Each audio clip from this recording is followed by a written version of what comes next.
I departed from the life I knew in the US for a job in China because at the time I longed for immersion.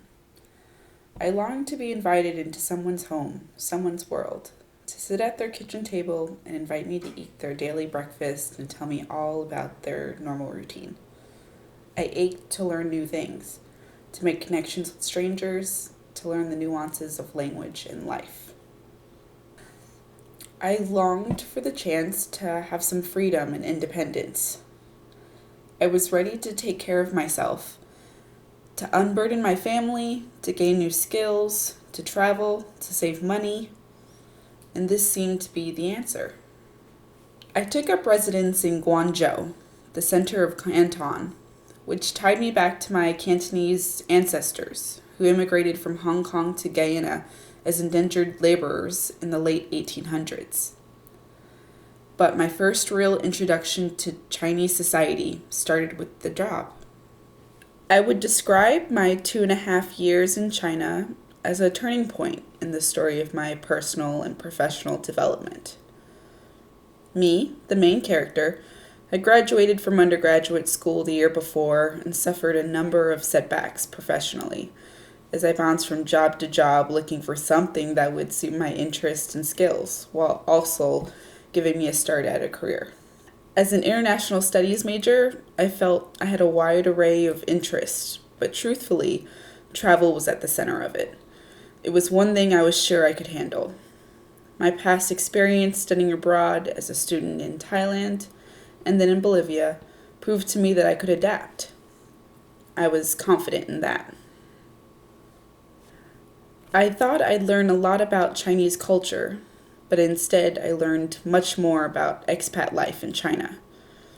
In Guangzhou, foreigners were either import-export business traders, English teachers, or models.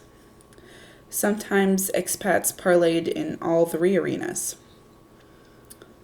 The traders primarily exported raw materials, clothing goods, beauty products, furniture, and electronics to their home countries.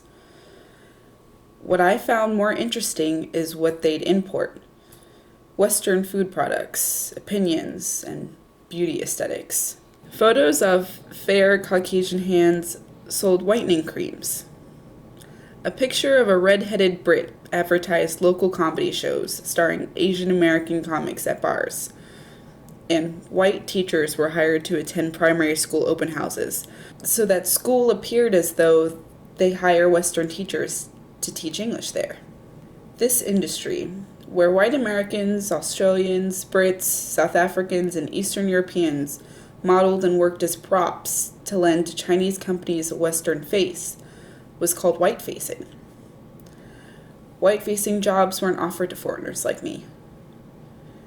Instead, all I heard were stories of Black American teachers in my company dealing with parents pulling their children out of their classrooms when they'd learned that the Black teacher was going to be guiding their students through the Western world.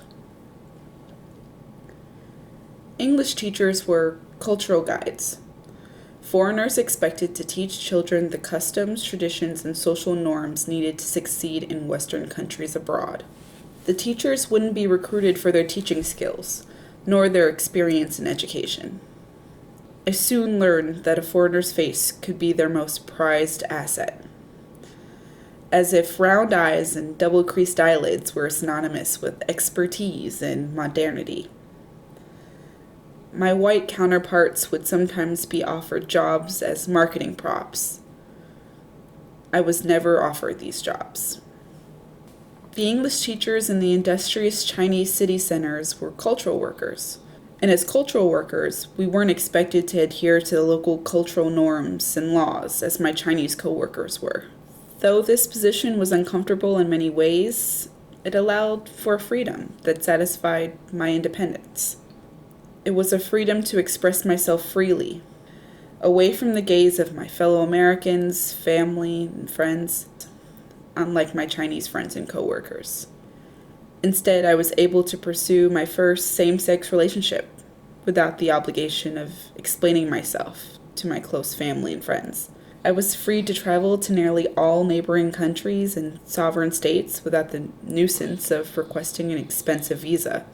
I enjoyed the universal healthcare system while also opting for the protection of Western medical insurance provided by my company. With these privileges came the guilt of knowing I earned more than the Chinese teaching staff at my school, and the space to live, work, and play in a country without local language skills. I also knew that I was treated with more empathy and kindness because of my otherness. It was an otherness associated with the glamour of American Hollywood. I was a black teacher from the US, and I was supposed to be dark, yet comfortable in my own skin. Cool, popular, funny, charismatic, not particularly attractive, not by Western standards anyway, and stylish in dress. In comparison, my Chinese female counterparts were supposed to be not as cool, or not quite as confident. Slim, petite, not quite as popular, but more attractive. In the end, my coworkers and students invited me into their homes and their families with welcome arms. The freedom of social qualms and taboos meant that they accepted me wholeheartedly. They stood by me professionally and mentored me in the workplace. My Chinese students and grandparents hugged me and taught me how to drink scalding hot water. They guided me through this new world, yet the social alienation was tangible. My Chinese peers were either in university or they were getting married and starting to expand their families. I got a glimpse of the embodiment of Western privilege and colonization, and what it meant for social relationships between the East and the West. The distance between the ideal American expat and the model Chinese national afforded me a third space. A space to explore a world aligned with my interests and to escape from societal norms.